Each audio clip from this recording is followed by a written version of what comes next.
तुमच्यावर विश्वास म्हणजे हो का हरकत नाही. गेली आईकडे गेल्याच्या नंतर मग तिला काळजी वाटू लागली की आपला पती घरी आहे का नाही म्हणून तिनं फोन केल्याच्या नंतर म्हणू लागली हॅलो अहो घरी आहे का? ते म्हणे अहो मग घरीच आहे म्हणजे पोरं आहेत का घरी? म्हणे हो बघ पोरं सुद्धा घरीच आहे म्हणजे मी घरीच आहे, पोरं मस्त आनंदाने अंगणात खेळताय म्हणले काही काळजी करू नको. ते म्हणे पण माझा विश्वासच नाही तुमच्यावर. म्हणे कसं काय? म्हणे नाही म्हणे मला विश्वासच नाही म्हणे माझा. काय करा म्हणे आता एक आयडिया करा म्हणे घरात जा आणि हे मिक्सरचं बटन चालू करा बरं म्हणे. मग ते वाटत की हे घरातच आहे म्हणून. मग ते घरात गेला आणि मिक्सरचं बटन कुर्वा असं मग तिला वाटलं हा आता घरातच आहे बरं का. जसं दिवशी स्नान झालं जेवण झालं परत तिला वाटलं की आता परत फोन करा.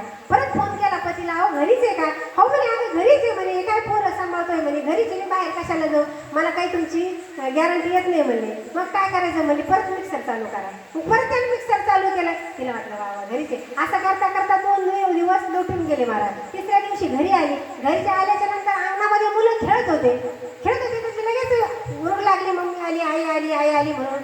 आणि मग आईला बी लागले. मग तिला आईने आता 2 दिवस तिकडे असल्यामुळे तिला वाटलं बाई मुलाला सोडून राहिलो म्हणून तिनं मुलाला जवळ घेतलं.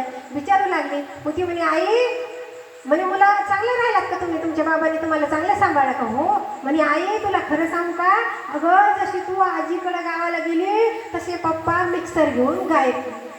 बरं कसा विश्वास ठेवायला पत्नी नाही का? सांगायचं तात्पर्य विश्वास ठेवायलाही समोरचा व्यक्ती तसाच लागतो.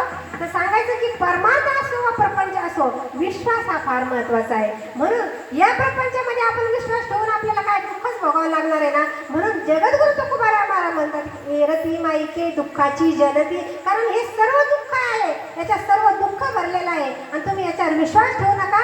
फक्त त्या भगवान परमात्म्यावर विश्वास ठेवा. विठाला विठाला